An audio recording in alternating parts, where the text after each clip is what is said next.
So after many delays and multiple betas, XDefiant has finally been released. If you don't know what XDefiant is, it is essentially Ubisoft's version of Call of Duty set in the Ubisoft universe, combining majority of the Tom Clancy games all into one PvP shooter. Now, to kick things off, if the first thing that comes to mind is, well, this looks like a cheap Call of Duty knockoff, well, that's because the majority of the dev team behind this game did work on previous Call of Duties. We're talking OG Modern Warfare 3 era Call of Duties. That is why the game looks, plays, and kind of really feels familiar to the older school Call of Duties. The biggest marketing going around this game is the fact that in the casual playlist, there is no skill-based matchmaking. This is an important thing to note, as many OG Call of Duty fans, such as myself, who grew up on Black Ops 1, Black Ops 2, Modern Warfare 1, etc., those games didn't have skill-based matchmaking, as they do now with modern-day Call of Duties. If you don't know what skill-based matchmaking is, it essentially matches every single game so that everyone is at your skill level. While this should be the case for ranked play, casual play basically makes it a sweat fest for everybody, and you can't just relax, especially if you're a higher skilled player, because you're always going to be playing everybody at your level. The advantage but not having skill-based matchmaking is that it allows the game to prioritize connection speed first, and it allows for more varied gameplay where there will be games where you will get stomped, or you will do the stomping, as well as you'll have games where they are really, really close. Aside from this, what can you expect? What do you get out of the gate with XDefiant? Well, first and foremost, it's a free-to-play game, so it costs you absolutely nothing.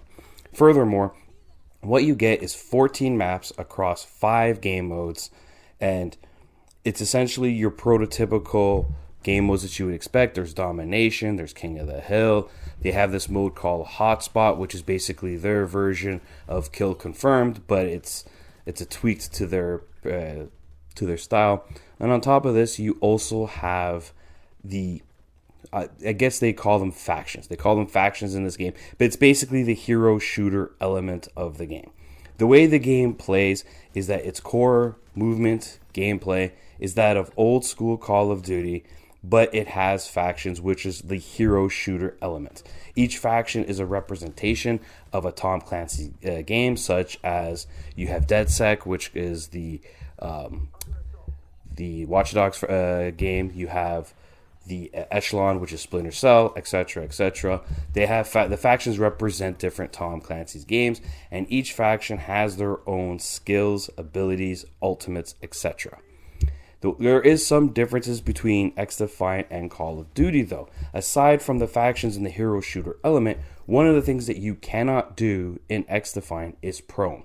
There is no proning in XDefiant as there is in Call of Duty, at least in its current state, and there's also no team deathmatch. One of the things to make note of XDefiant is that it's far more objective-based than Call of Duty is, and teamwork is critical, especially if you want to go up against higher skill players. Combining abilities, ultimates, etc., working as a team really, really does do well, especially in the escort game mode, where you have to escort a drone across the map. These really encourages team play and coordination and working with your team. So there is more of a team focused aspect, as well as the hero shooter aspect, that makes it different than Call of Duty. A lot of things that you may notice as well is that the visuals, they look dated. This is true. Visually, XDefiant isn't a bad looking game, but it is a dated looking game. The other issue I had with presentation is the audio. I mean, the audio in terms of footsteps and all that is fine, but the gun sound like PP shooters. None of the guns sound good. They sound like they lack punch. Like if you compared like the M4, how it sounds, and XDefiant, then you take the M4 and MW3, you'd be like, wow, MW3 sounds way better. And that's because it does. The gun audio in this game is probably the weakest aspect of the presentation, but just know that footstep audio is on point, and if you are listening to footsteps, you will know where enemies are. Furthermore, because this is a free-to-play game, you have to expect the free-to-play usual tropes.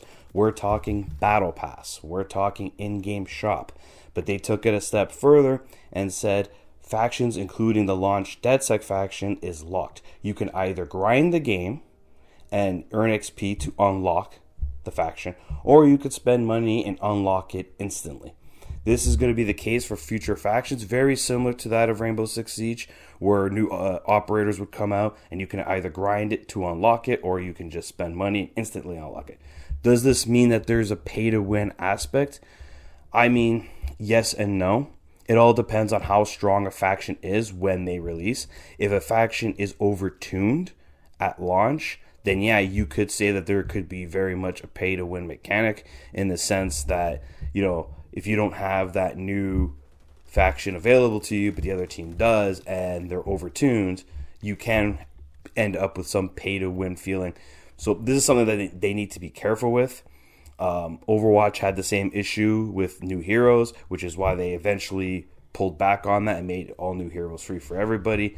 Rainbow Six Siege had a similar problem with new operators coming out. So is the factions pay to win? I mean, it all depends on how strong they are when they are launched. And we all know that when it comes to free-to-play games, they tend to make them strong on purpose, just so that it encourages you to buy them. But aside from your usual battle pass, paying for cosmetics, there's obviously the factions. There is a limited edition Founders Edition. I imagine this is just available for preseason. That will eventually fade. But overall, in terms of monetization, this is free to play. So of course, all of these things are present. And what this also means is that there is a lack of camos for the guns. Essentially, there's only 3 camos that you can earn for the guns, and the rest of the skins you have to purchase or get through the battle pass, which is going to, rub people the wrong way, as expectedly so. But again, it's a free to play game. In saying that, are there any other issues I have with XDefiant? And the answer is, well, yes, there is. The big issue, I would say, comes in the form of hit registration. Oftentimes you will shoot people, hit people, you'll see the hit marker, nothing happens. Now, they did have a bug where you would have a hit marker when you die and it didn't look like you did damage. That has just been fixed as of the making of this video. But hit registration in general is still somewhat of an issue. It really depends, in my opinion, on what kind of connection you have, because I do experience it, but I experience it seldomly.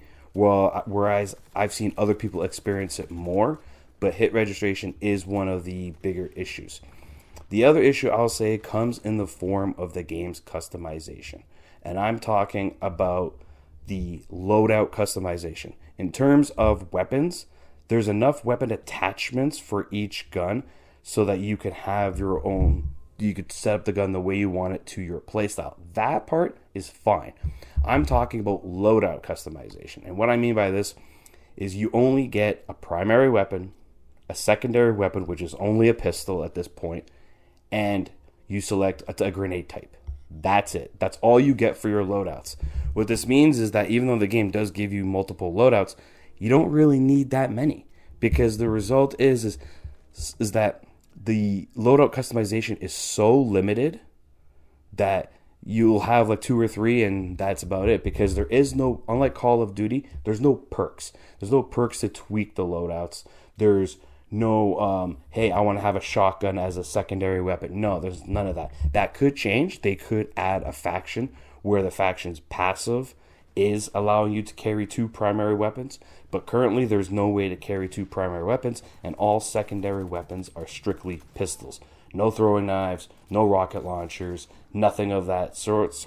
There's also 0 kill streaks in the game currently. I know some Call of Duty fans will sit there and ask for that, but in my opinion, my preference is, because this is a hero-based shooter, I don't think kill streaks are necessary, because you do have abilities and ultimates. Lastly, one of the other issues that I will say comes in the form of the game's progression. I do think the progression is a little slow for what it needs to be. Now, don't get me wrong, I'm no superstar player, but I'm not a bad player either. I'm averaging a 1.6, 1.7 KD. I'm winning most of my games. I'm dropping 20, 30 kill bombs regularly. And it's still a little slow, but I do find that the progression varies depending on the weapon you are using. Essentially, I've been leveling up my sniper rifle a lot faster than I have been in AR. I don't know why that is, but it is the case that I level up the sniper rifle much quicker. So overall, is XDefiant a Call of Duty killer? And the answer is no. No, it's not. What it is that XDefiant is an alternative that, in my opinion, appeals to people who are super, super casual. What I mean by that is I'm talking about people who perhaps they buy Call of Duty, they play it for like the first month and stop, or they play maybe 1 or 2 hours a week and that's about it, and they don't touch it for the rest of the week. These kinds of players might gravitate to XDefiant because it's free to play. You don't have to spend any money, especially if you're a PlayStation player, because we all know Call of Duty is going to end up on Game Pass at some point, if not this year. And when that happens, sure, PC players and Xbox players, they have Game Pass. PlayStation players don't. So I can see the biggest community being on PlayStation because it's free to play. But I can also see other people just being like, you know what, I only play Call of Duty here and there. I play it very casually. Why am I going to spend money on buying the game or paying for Game Pass just to play it here and there when I could just play XDefiant, which is free? Like I said, is XDefiant a Call of Duty killer? Absolutely not. If you're a Call of Duty fan, you're still going to play Call of Duty. But if you're the type of person like me who enjoys Call of Duty but has kind of fallen out of love with it and plays the game far more casually than I used to, XDefiant is more appealing just because I don't have to spend any money. But overall, I think XDefiant is a good game. I think there's fun to be had. I think that it could appeal to a pretty good audience, and I think it will have its own player base down the road. If you're concerned about Ubisoft's dedication and commitment to live service, look no further than Rainbow Six Siege, as that game is, I think, on year 8 right now and still going. So long as there's players and there's money to be made in this game, Ubisoft is going to support it. They've shown that. So long term, there is potential for this game to really, really have an audience and stand on its own 2 legs. Overall, I enjoy my time with XDefiant. I will continue to play it casually. It's a great game for pick up and play. I'm giving XDefiant a 7 out of 10. This is Veteran Gamer, and I hope to see you guys next time.